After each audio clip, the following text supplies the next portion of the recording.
I'm so excited to be able to share Chaya Chana with our community and for you to hear her incredible story. But I will tell you just a tiny bit from our side. I remember after Shavuot turning on my phone 2 years ago, turning on my phone and seeing on your husband's status, I think, saying something like, please pray for you. And I thought, okay, clicked on the group, suddenly this WhatsApp group blew up. And it was, I think Shavuot ended maybe Thursday night. By Friday afternoon, I remember going to Edgware, and it was quite close to Shabbat, and the shul in Edgware was jam-packed full with people just praying and praying and praying and praying. And one of the things that I shared with this group before is that, often people think as a Rebbetzen, you just have Emunah, you just have faith, everything's just going to be fine.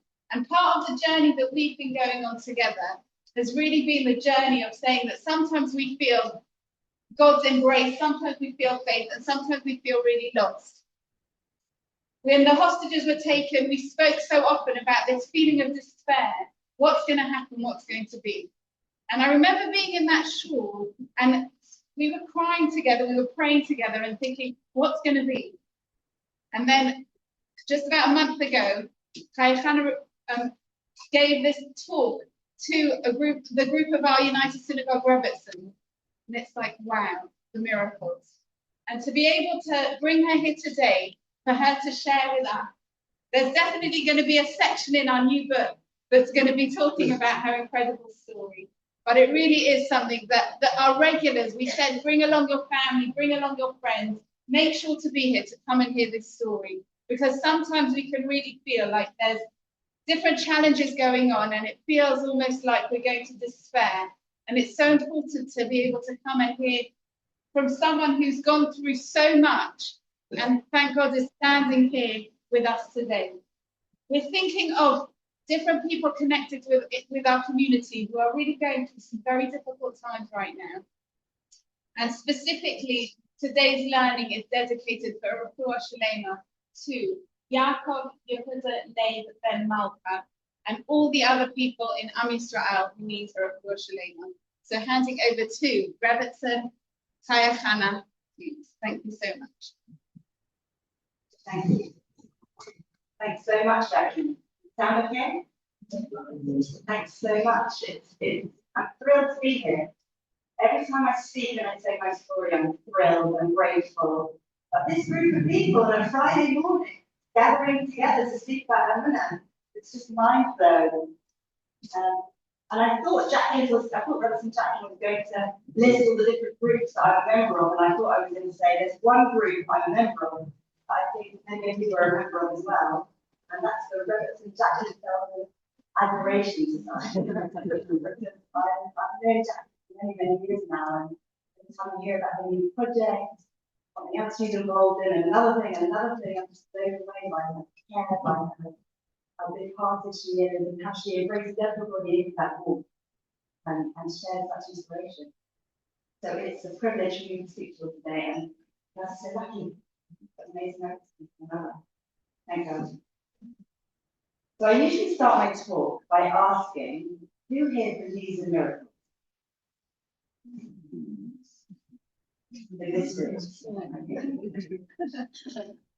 If you had asked me that question about 2.5 years ago, I would have said, yeah, I believe in miracles. I believe in the Torah, Sinai. God spoke to the Jews face to face. I believe in the splitting of the sea. I believe in Pesach miracles, the Purim miracles. But if you ask me that question today, I can say to you that standing here, I am a miracle. I'm a walking, talking miracle, thank God. 2 years ago today, 2 years ago, on Shavuot, in 2024, I had a sudden cardiac arrest, which means that my heart suddenly, without any warning and any symptoms, suddenly stopped beating. And I was without a heartbeat for nearly 6 minutes.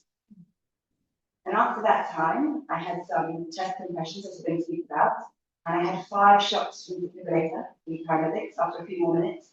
And it took them 45 minutes, I had 45 minutes of downtime, medical phrase is downtime, so it took me 45 minutes to stabilize my breathing and my heart rate. So the fact that I'm standing here today, thank God, and I'm speaking cogently, and I'm aware, and I'm conscious, and I have stamina and energy, is an absolute miracle. So when somebody asks me today, do you believe in miracles? I say, I am a miracle. I believe in myself. Thank God, I am a miracle this time. And what I wanted to do today is to talk you through that miracle, because looking back, that dramatic story of me not having a heartbeat for just under 6 minutes until today, that journey has been miraculous at every stage. So I wanted today to witness with you again the story and notice all those miracles within that story. Oh, sorry.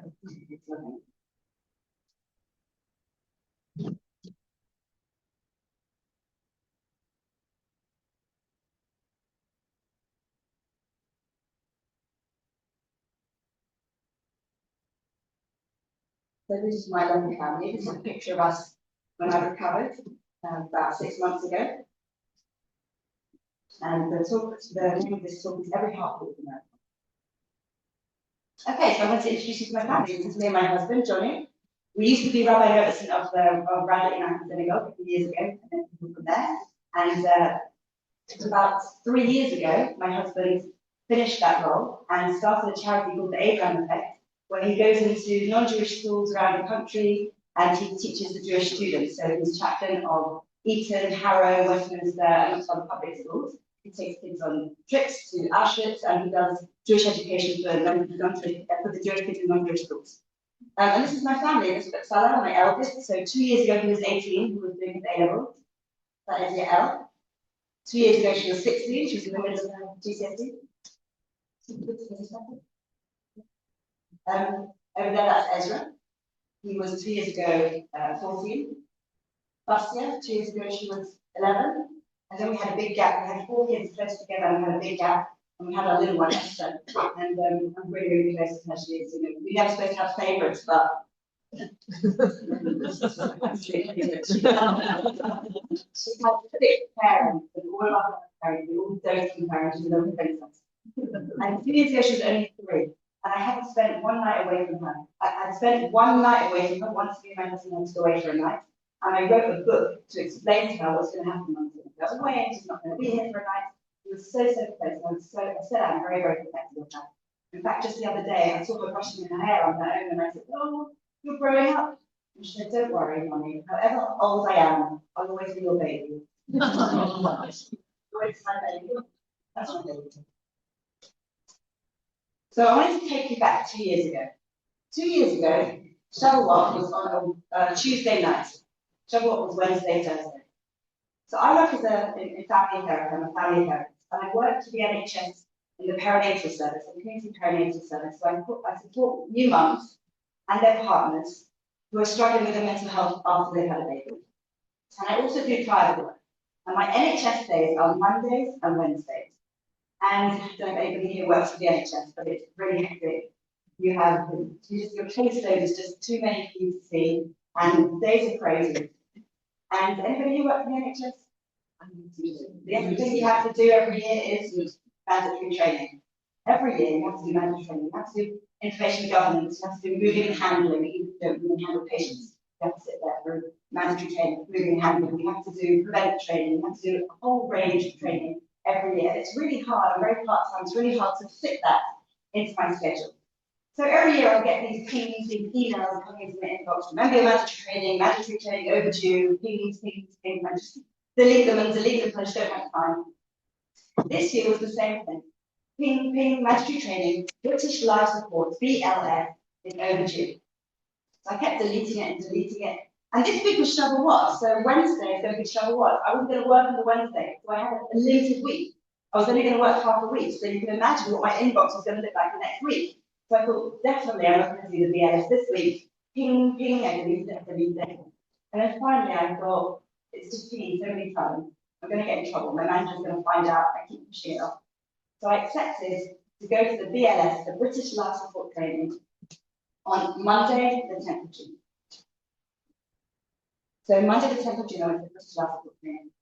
And that year, since that training, they've reduced the training considerably, and they've made the slots only 2 hours, and they really briefly go through chest compressions, airways, breathing, circulation, allergies, really quickly go through it, and then out with that group, in with the next group. But that year, 2 years ago, was the last year they gave a really long, significant training. And the training was really powerful. They showed videos, real videos, where for some reason there was a CCTV recording of a person who actually experienced sudden cardiac arrest. And they showed, obviously, with the patient's permission, they showed the video of how people responded and how they saved their lives. And they asked us, the audience, to analyze it and say, you know, what did they do right, what did they do wrong? And it was so powerful, not just to hear about it, not just to practice on those dummies, they don't practice the chest compression on those dummies, but actually to see somebody who literally died in front of us and was brought back to life by people who supported them appropriately. And that training was so powerful that when I came home, I had to share it with my children. So I gathered my children around me, my little one remembers what I was doing, and I said, if somebody ever, you know, their heart stopped beating and they ever fall to the ground, this is how you do chest compressions. I go back to the chest compressions. And I told them the most important thing is to do the chest compressions hard. Because if you don't do it hard, then worst case scenario is they don't wake up. And if you do it hard and you practice on ribs, sorry to be a bit graphic, but if you do it hard, sometimes it does break some ribs. Worst case scenario is they wake up and they're alive with cracked ribs. But thank God they're alive. If you ever do chest compressions, if you're in that situation, make sure to do it really hard.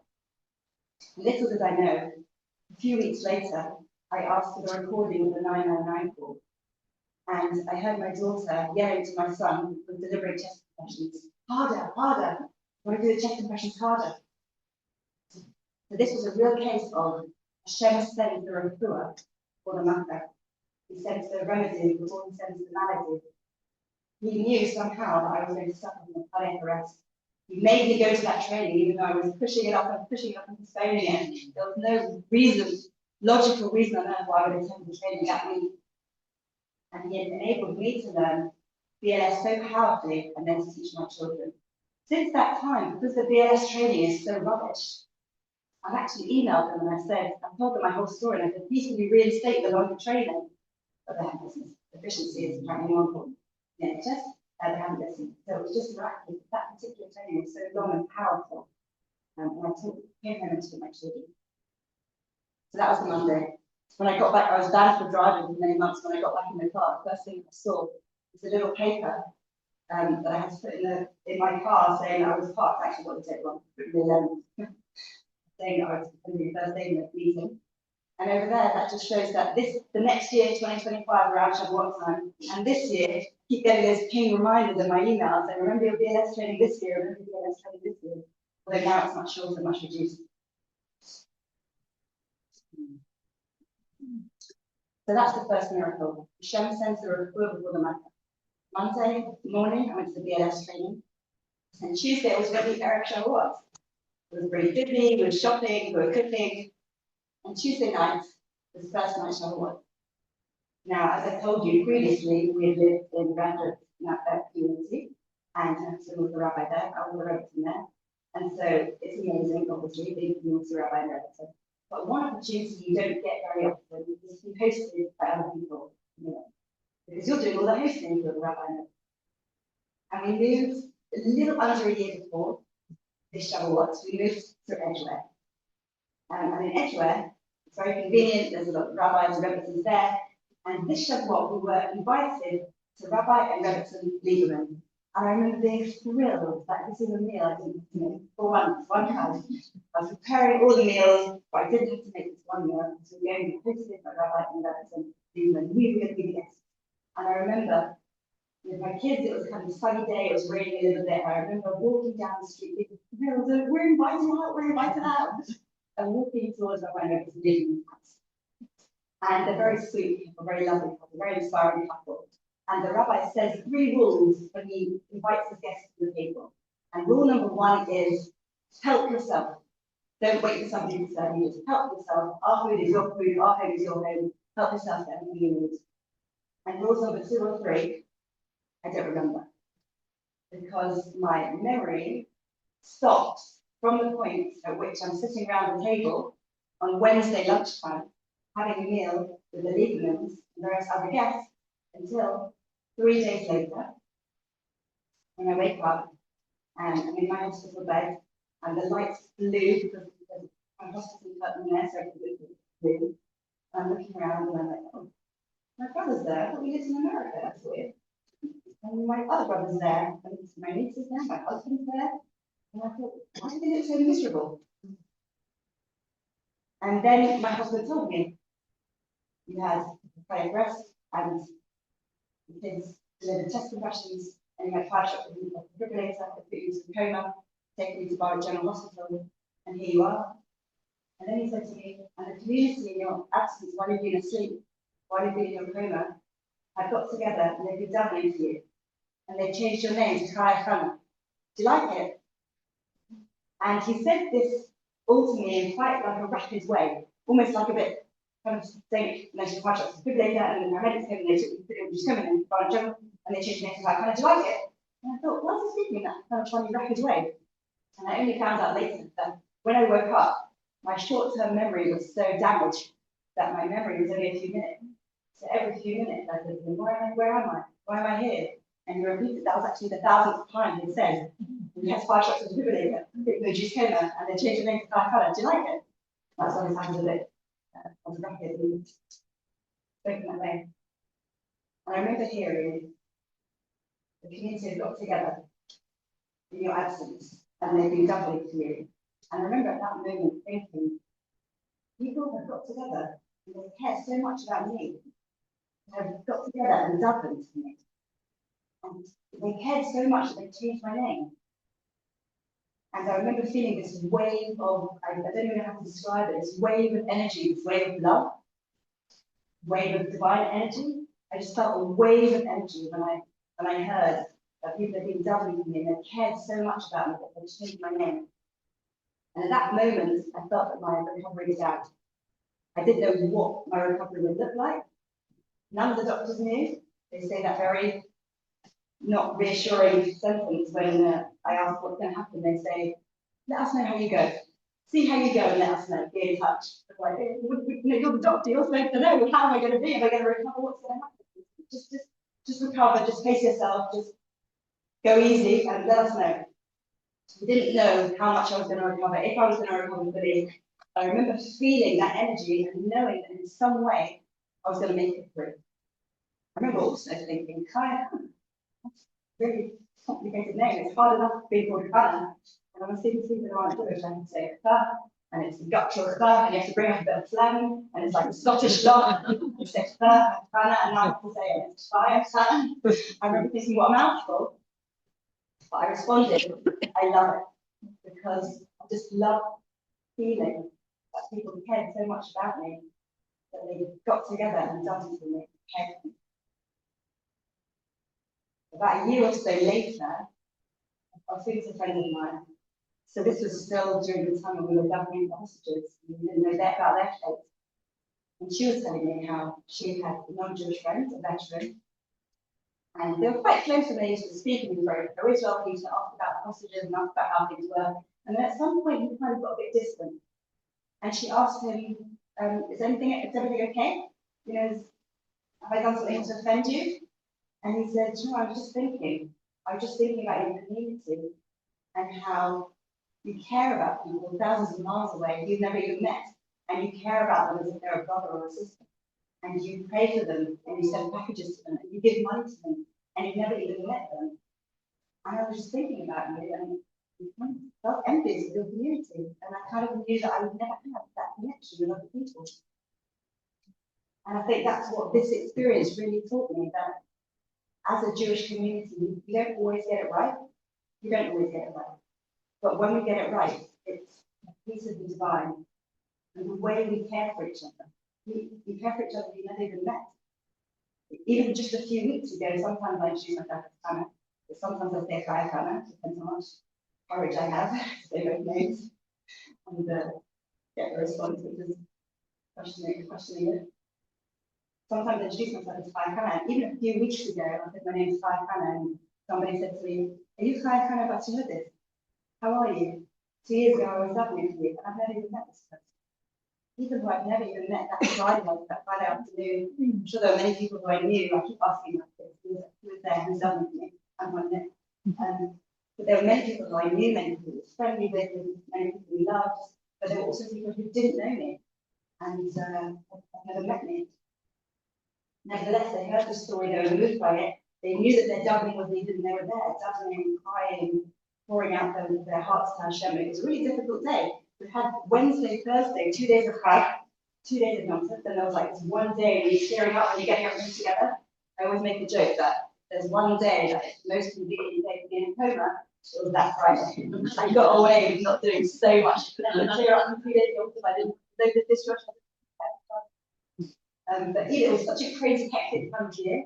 And despite all that, people dropped their stuff, people came and helped us. My brother flew in from America. My brother is an A&E nurse in the USA. And because he knows, because he dealt with a lot of people with coronavirus, and he thought he was flying in for the lawyer. So as soon as he heard what happened, he dropped everything and flew in. And they were sitting, on Friday, they were sitting in my sitting room, and all of a sudden there was a knock at the door, and they opened the door, and someone said, "I'm here to clean out kind of kitchen." And it took us several weeks to figure out who that was. And afterwards, we were trying to put everything together, figure out who had helped us to be able to thank them. And she just came in and cleared up my kitchen, and it's not like she didn't have anything else to do on that Friday. You know, she had probably quite a lot to do. And the support was just incredible. I'll see more about it a bit later. So on the Wednesday, apparently, I gave a class. Apparently, it was a really good class. Apparently, loads of people came, and I don't remember a thing. I don't remember who came, I don't remember what I said. Apparently, I spoke about Ruth and resilience. And even now, when I think about the ideas of Ruth, I get a bit of a headache. My head feels like a bit of pressure. I guess because I was thinking about it during that time, that felt really effective. But even the last few weeks, people have come and said, "Yeah, I was in your class. I remember that class." I say, "Great, it was a really good class." I don't remember the thing. Apparently, I gave a class. Wednesday night was a very late night.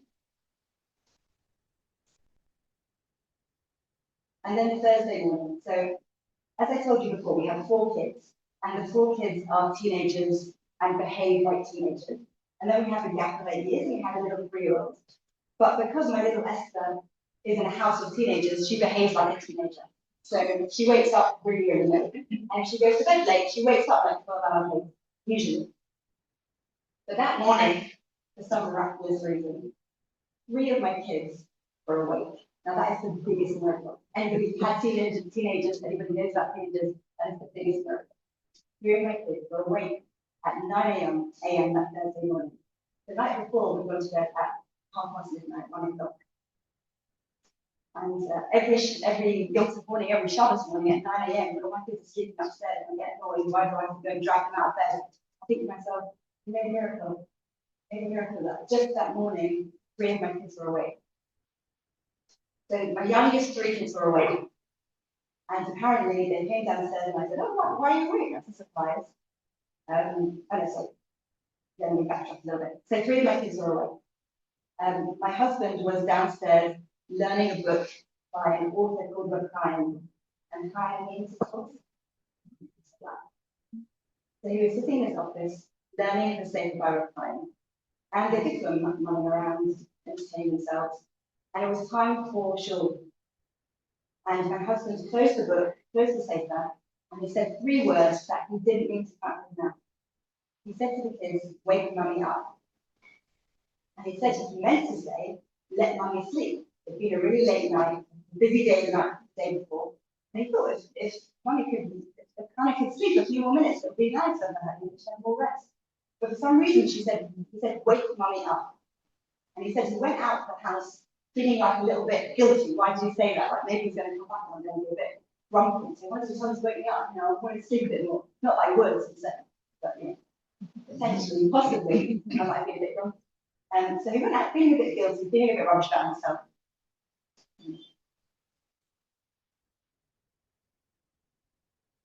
It's really hot. That'd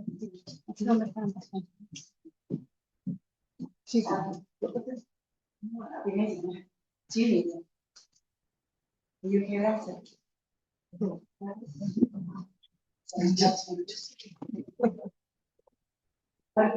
So he said, "Wake mummy up." And the second biggest miracle in the whole experience is that And they went upstairs and they woke me up. So this was about just before 9 a.m. That's when I went to school. So Harry, I came down. I said, "Kids, what's the surprise? Why are you awake so early?" And I'm like, and I sat down at the table and I started eating cheesecake breakfast. And my little one, Esther, later said she thought it was like Snow White. You know, Snow White ate the apple. She thought cheesecake was poison. Apparently, that's what it looked like. Snow White, she ate the apple and she slid to the floor. And apparently, that's what it looked like. I ate the cheesecake. My heart stopped without any symptoms, and I just slid to the floor. And I had 3 kids with me. I had my little one, Esther. I had Basia, who was 11, and then Ezra. And of course, it was incredibly distressing. They both screamed their heads off. They both alerted the older kids, get out of the cellar. Get out of the cellar, rushed downstairs, called 999, and spoke to the dispatcher. The dispatcher was a bit rubbish. The dispatcher wasn't a very well trained dispatcher and asked lots of questions like, what's your phone number? What's your mom's date of birth? What's her full name? What's your full address for the postcode? I mean, the address is important, but the dispatcher, spoke for quite a long time. And so it ended up being just under 6 minutes until the dispatcher said, deliver check confessions. Now, people often ask me, how do you deal with that bit of the miracle? So I'm telling you the amazing bits of the miracle, bits that were so obviously positive. And that bit was really difficult. I was very, very unwell afterwards. I had a toxic brain injury. When I woke up, when I came home, I remember being so weak, and I couldn't tolerate any lights, tolerate much conversations. If anybody visited me, I could speak to them maybe 5 minutes, maybe 10 minutes at the beginning. But then I felt kind of like concussion symptoms, so pressure on my brain and headaches, very, very unwell. I could barely walk. Beginning, I had to learn to walk with a Zimmer frame. I was very, very unwell. It was mostly due to a toxic brain injury. And those symptoms lasted for a really long time. They take 2 years, actually. That's what brain injury symptoms last. And I can still feel some symptoms sometimes. It's something what I'm able to do. Many people ask, how do you deal with that bit of the story? And my kids also, some of them asked me, you say it was so miraculous, which it was. These miracles were undeniable and so open, such open miracles. But how do you deal with the idea that God gave it to you in the first place? The background is that I'd always had a minor heart condition. I had a leaky valve, so the mitral valve was a little bit leaky. But thousands and thousands of people are diagnosed with that condition. And I had no symptoms. I had annual monitoring. And they were a bit worried when I was pregnant. They put a monitor under my skin to check. I didn't have any evidence of rhythms that weren't healthy, so they were happy. I didn't have any symptoms, but I didn't know that 1 in a million people with this condition could have a cardiac arrest because there's a vulnerability with your heart. So why did Hashem make me like that in the first place? And why did Hashem make the dispatcher speak so long? I've gone to the BLS training, I've taught my kids, wouldn't it be amazing if they had just thought of it and done it straight away? And we've had discussions about this, but to me, how I understand it is that miracles come in all shapes and sizes. And some miracles, you can see every aspect of them, every aspect is completely positive. And some miracles, you understand some bits, and you're amazed by some bits, and other bits, they're painful, and you struggle with them. I very much felt that was my experience. Because the positive bits of the miracle was so much so open, I was carried by them, thank God, through my recovery journey. But looking back now, there's more painful bits. I can see they are part of God's divine plan, but just a bit of a smaller miracle, a little bit. We didn't understand why He behaved with us in that way. So everybody was awake. My husband went to study school. His learning was kind. Everybody got me up, listened, and I had to come in with us. I should take a moment to think about every other Shavuot morning. So every other Shavuot morning, what would happen? I wake up. Brother says in Yeah. Every other Shavuot morning, I wake up and have a late night. So my first year anniversary, I asked my Rob, how should I celebrate this amazing anniversary of the miracle? So he said you should say the prayer Nishmas, the prayer in Shabbos Sabbath. So I was so excited. I thought it was going to be such an inspiring anniversary. I thought at 9 a.m. exactly, and hold hands and say this prayer and express appreciation to God for giving me my life back. It's going to be unbelievable. What actually happened when I shut up morning at 9 a.m.? We were all sleeping, and my husband wasn't sure. But then I thought, actually, that's the biggest display of gratitude to God, because that's how it usually happens on Shavuot morning at 9 a.m. we will be sleeping. When I spoke to Rebbetzen, I felt a little bit lazy, and then Rebbetzen got up very early. That's how it works in our family. Now, every other Thursday morning, so I work Mondays and Wednesdays for the NHS, and Thursday I have private practice, where am I usually 9 a.m. on Thursday morning? So usually, that 9 a.m. is that sweet spot. I drop the kids off at school, my client comes in about 9:20 on Thursday morning. I still have a client around 9:20. So between 8:45 and 9:15 is that sweet spot. I need to dominate, I put the dishwasher on, toss it around the house, I need to do a bit of a podcast. I just enjoy this 30 minutes being by myself in the house. So Hashem made not only it wasn't a regular Thursday morning when I would have been by myself in my house, but it wasn't a regular Shavuot morning where I would be upstairs asleep in my bed. And sometimes I do think what would have happened, God forbid, if kids wouldn't have listened to Johnny, if Johnny wouldn't have said, wake mummy up, they'd have just waited, like they thought mummy would be asleep in the bed.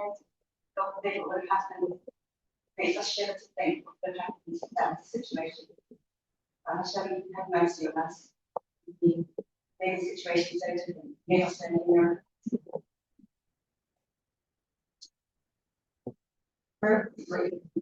The man who should not have been there. So this is Rebbetzen Chaya, and he is a project manager. He manages construction projects. And he was working in the house opposite our house. And when I had a guiding illness, the kids were very distressed, and Esther was screaming. And Basia picked her up and ran outside the house. And she was screaming and crying. And opposite, they saw this man, Rebbetzen Chaya, who was a project manager. Because he was a project manager, he had to be up to date in his first stage qualification. But not only that, he spoke to him about it later. And when he was younger, his own mother suffered from epilepsy. And when he was younger, he had to deliver testimony from his own mother. So he walked into the house seeing my son delivering testimony from me. Not only did he know immediately what to do, and he took over the check profession and told my son to run and get my husband, but he also knew how it felt when his son had to go through that experience. So later he came back, and he spoke to my son, and we just checked on him, and they spoke to each other and gave him some support. The first time I spoke, gave this talk, I was speaking about Rebbetzen Chaya, and he was a builder, project manager, and at the end someone said, do you recognize the builder?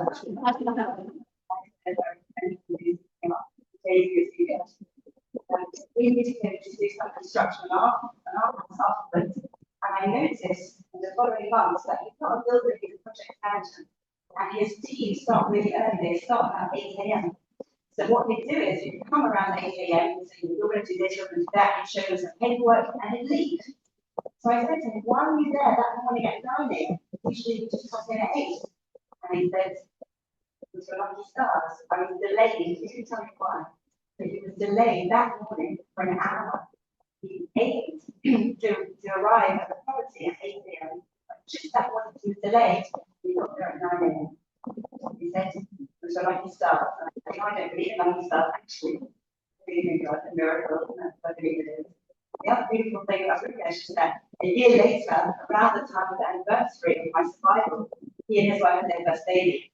And I love those stories. You know, those stories where if somebody does something amazing and has a reward for a baby, and I try to ask him, like, have you been waiting a long time for this pregnancy? I didn't want to be too intrusive, so it's asking another question. But first baby, and the baby is now a year old and a year ago. I actually invited him this year, we did a kiddish to celebrate the anniversary of my survival, and I invited him to change the number. I think because so many Jewish people got his name from my tours that he'd been inundated. So now I can't get through to him, to shame, I like to thank him every year. He came to the big factor in my survival. My husband wrote my letter and we published with him and thank him. He was one of the puppets in God's show that Hashem put him there at that time with those skills to be able to saved my life. Now, shall be there.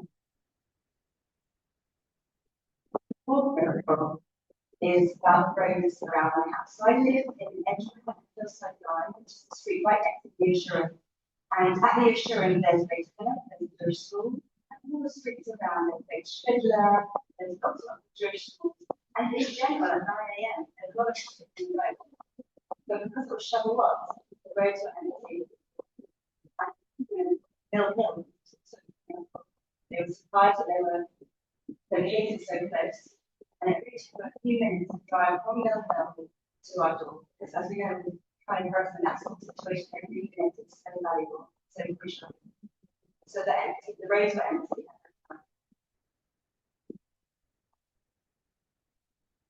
This is pictures of me on a good day.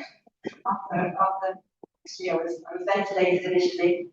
After Shavuot, when I was already recovering, they took pictures. I was in an induced coma. Many people ask me, do I remember anything from the coma? And I wish I remember bright lights, and I wish God would have told me a few secrets. I have a friend who's my age, and she's still single, and I'm like, I had the chance to ask God, where is he? When's he going to come? Who is he? But unfortunately, I don't have those memories. But when I woke up, I said to Johnny, two songs going on in my mind, going around my head, and I just can't get rid of these two songs. And he said, those are the songs that I sang to you when you're coma. So in some way, I remember to say that hearing and music is the last sense for me. And on some level, I heard what my husband was saying to me when I was sleeping. So my husband was very supported by the community, very distressed. He was told to expect the worst. He was told there's nothing he could do. He actually had contacts with vicar for his chaplaincy work. It was Shavuot, so he was brought to the hospital by ambulance. And he asked the nurse to call a vicar on his phone, who drove him around to find my mum. Then returned to my family, but obviously being traumatized and scared. And they were told to expect the worst, not many people come back from that sort of situation. About 6 months ago, I went to a bar mitzvah, and I met one of the doctors who saw me in my coma, looked at all my results, and helped give advice. And when we saw people walking into the bar mitzvah, they felt crying, very emotional, because they shouldn't be here.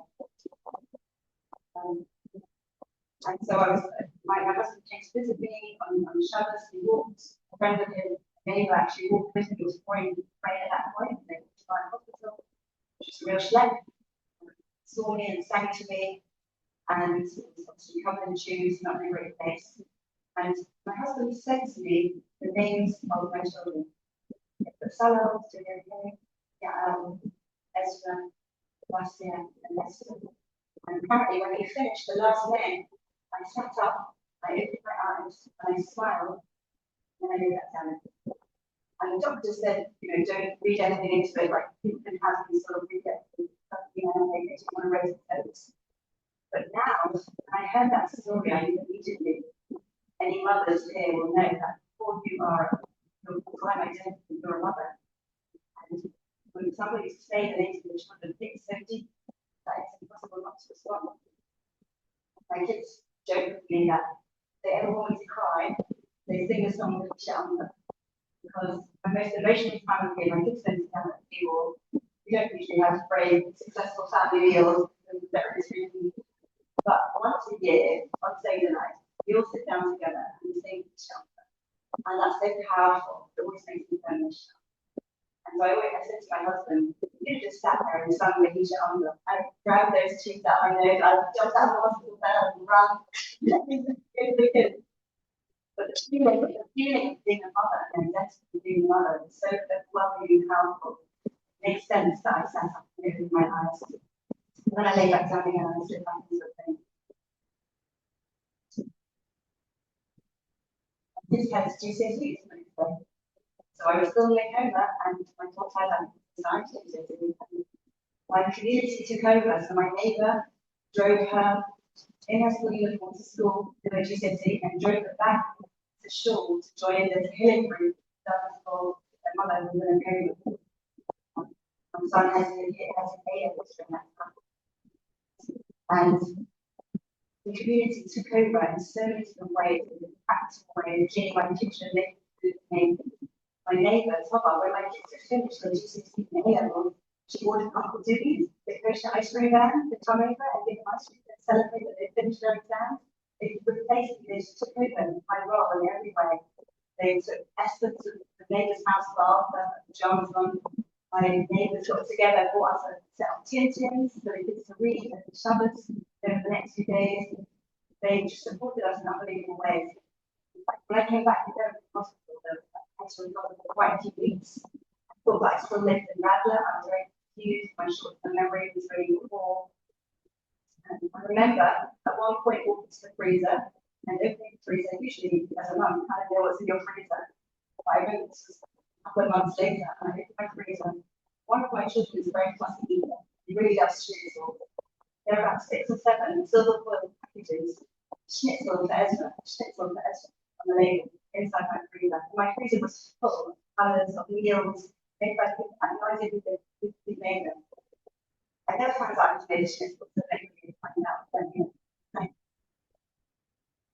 the thought was just, it blew us away. These were the kids when they came to visit, but I was too unwell to yet. They came for a few minutes, I could speak to them, I usually had to see out my eyes closed when I spoke to them, it wasn't pain as much as discomfort, almost like a concussion feeling. I just couldn't tolerate any stimulation. It was very difficult for them. They spoke to the doctor, who was very supportive.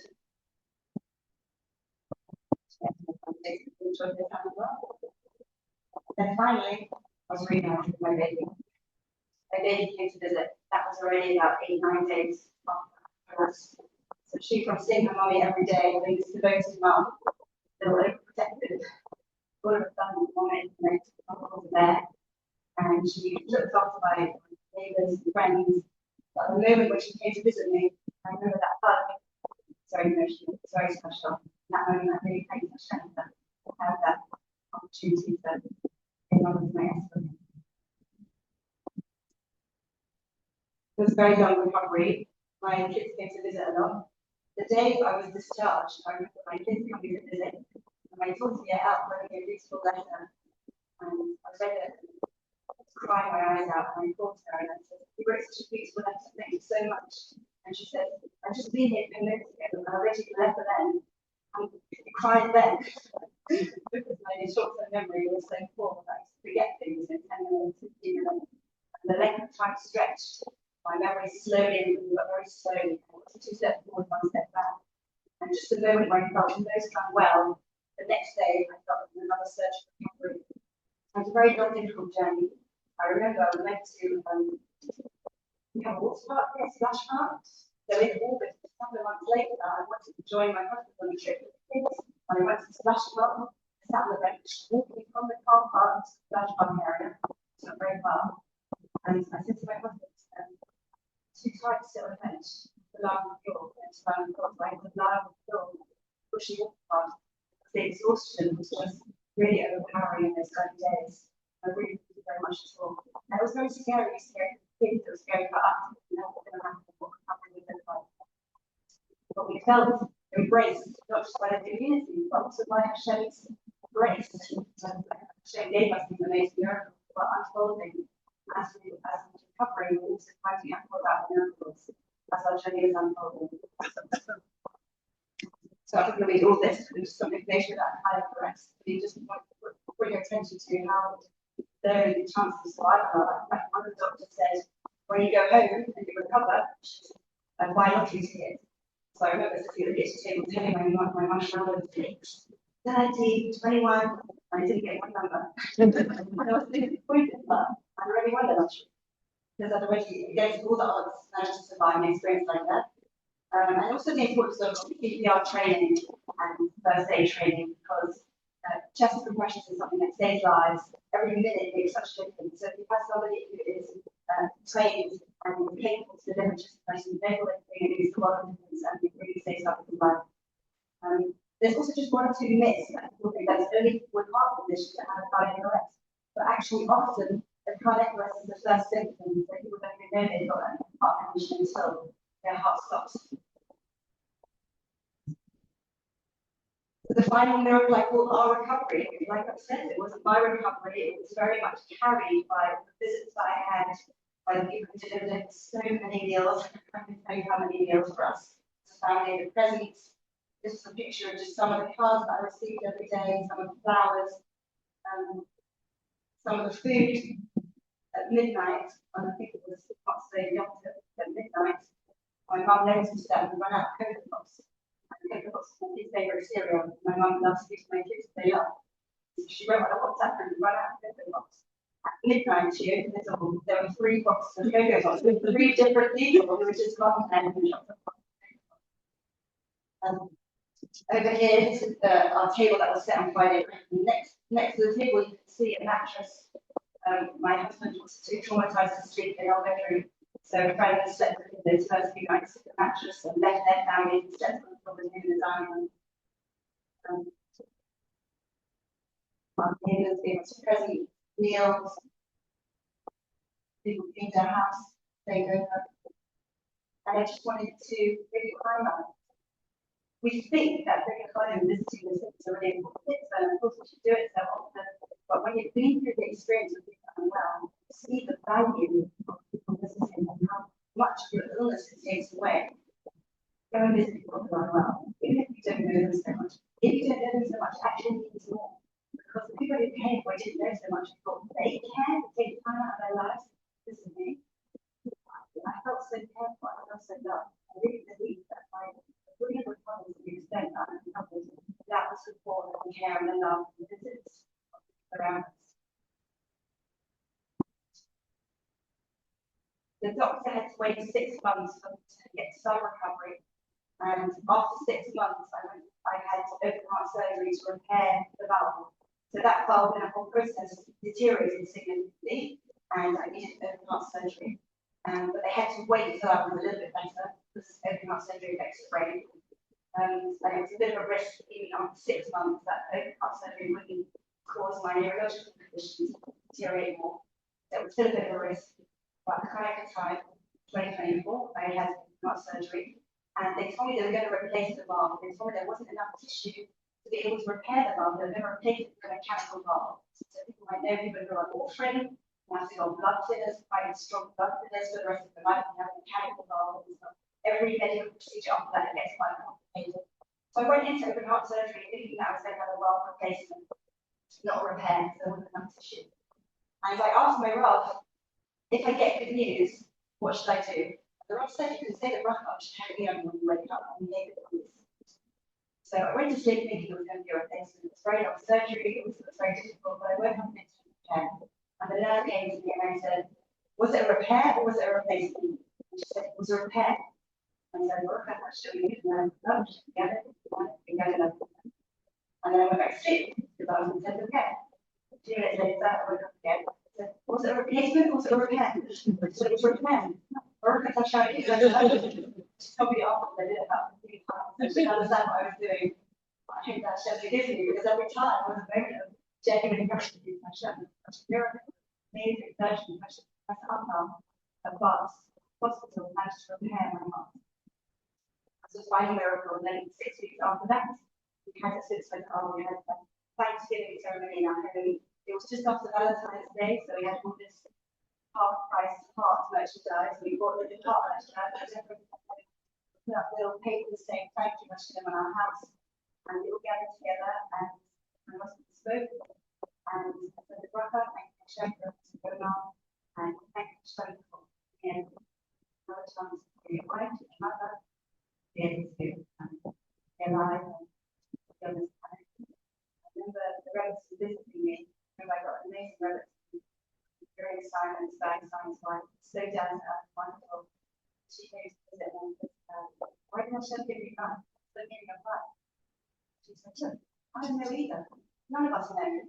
Just do the next best thing, the next good thing. Have an opportunity to do a mitzvah, take the opportunity.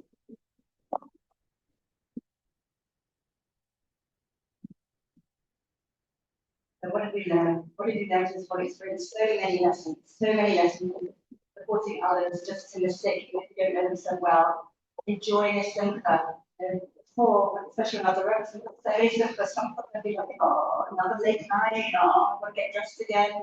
Now I'm like, it's a bar mitzvah, I don't even know them, I don't care. I'm going to go enjoy, I'm going to celebrate, I'm going to enjoy life. Don't sweat the small stuff. 1 minute I was eating cheesecake, thinking about the calories. Ladies, don't think about the calories. Life's too short. Enjoy the cheesecake. Don't sweat the small stuff. 1 minute I was thinking about the calories. The next minute I was waking up in a hospital bed. Life is so fragile.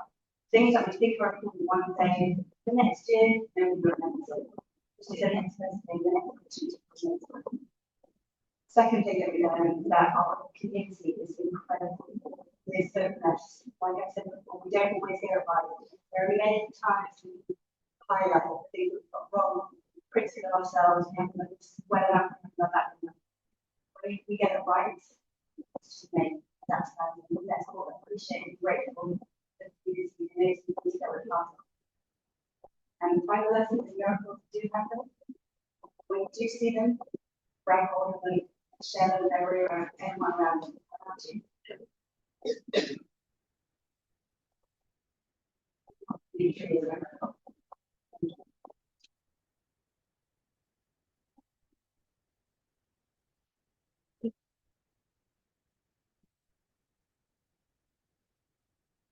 Wow. As I said, when Chaya Chana spoke about to share it with the community, and even sitting listening to you speak again, I still got tears in my eyes. You're here. It's just amazing. It's just amazing. And to be able to share you with our incredible emotions, plus for the extra people who come, it's really, wow, what an incredible opportunity. And what a way to go into Shabbat as well, to just appreciate all the miracles around us. And every single one of us is sitting here with our heart beating inside our chest. How blessed are we?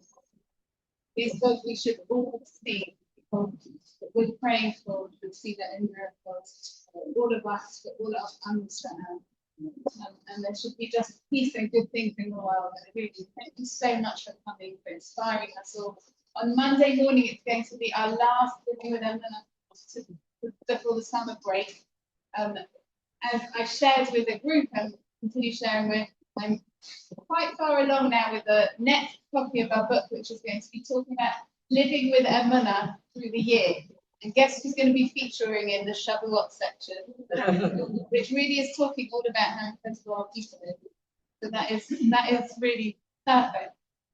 Anyone who'd like to sponsor a chapter or to be involved in the project, please do be in touch. Really just thank you so much. This has been so good.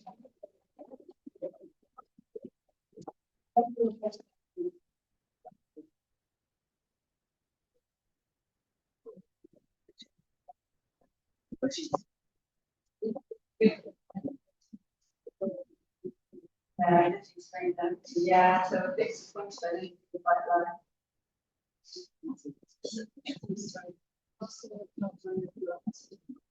Yeah, so it was very unusual situation. Wake up, struggling to remember, and you're surrounded by traumatized and struggling to forget. It's very big disconnect between my experience in my family and the restriction we had. Every time in my initial recovery stages, every time I went to sleep, my husband would say, "You okay? You okay? You should wake me up again." I'm like, "Yes, I am okay. I'm trying to sleep." But he was very panicked. There was some support from my kids that gets to witness my collapse. They got them from the NDR support, the original side. So slowly, now they are confident that I'm well, slowly.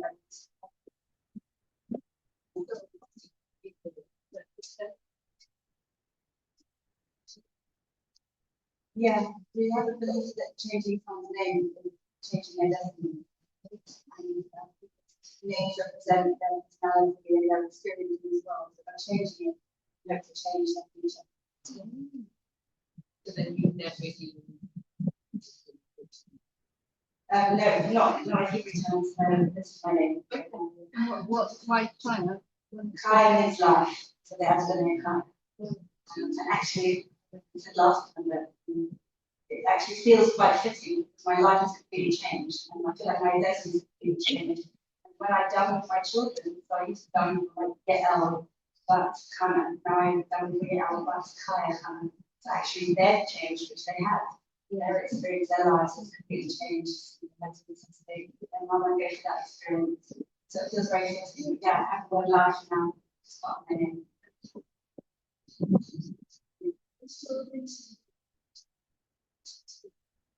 Because we'd only moved into why did it useful that summer? We'd only moved into Edinburgh relatively recently, so I just weren't familiar with that summer. But actually, it's a good thing that they did, because in those days, that summer would respond to a call that needed that sort of level of response, and they were just advised on 999, which took another 2 seconds. But now, since my experience, that summer have changed, and they have retrained their dispatchers, and they've done a lot of drives to train up kids in CPR, and they've done a lot of things on awareness. So I think things might be different. That's a good question. Sure, I know what the answer is, but we have discussed as a group the difference between what happens when you pass on to when you go to. When you were in that state of COVID, did you have any? I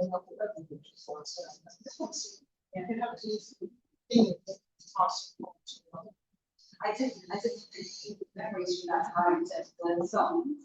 I did have some fabricated memories. I thought that I still lived in Radlett, so I kind of remember going for a walk with my husband in Radlett and coming back and get out my daughter answer the door and the mum collapsed. To me, I collapsed when things happening, and I looked in and saw myself collapse. But that's probably still fabricated memory. I don't think you know that time.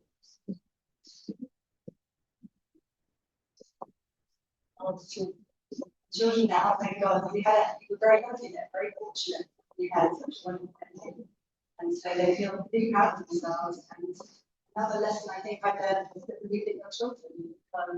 My kids are just regular kids, and I never thought that they would respond to an emergency that way. I just thought that they would support me the way that they did.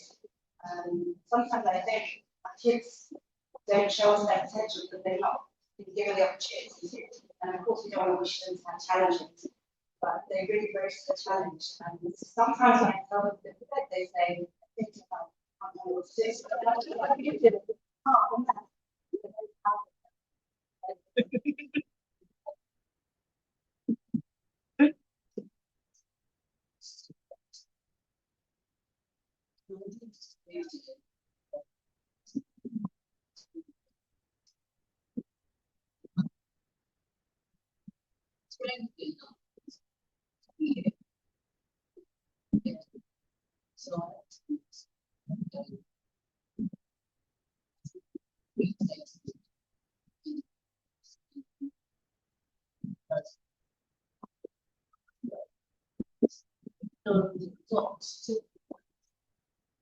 I just think so. I think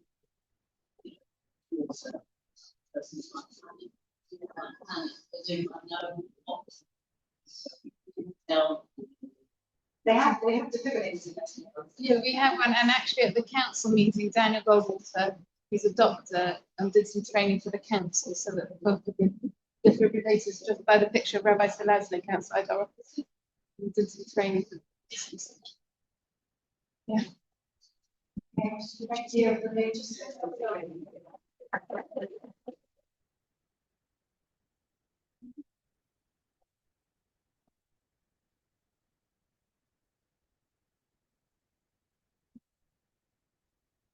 To mention that part.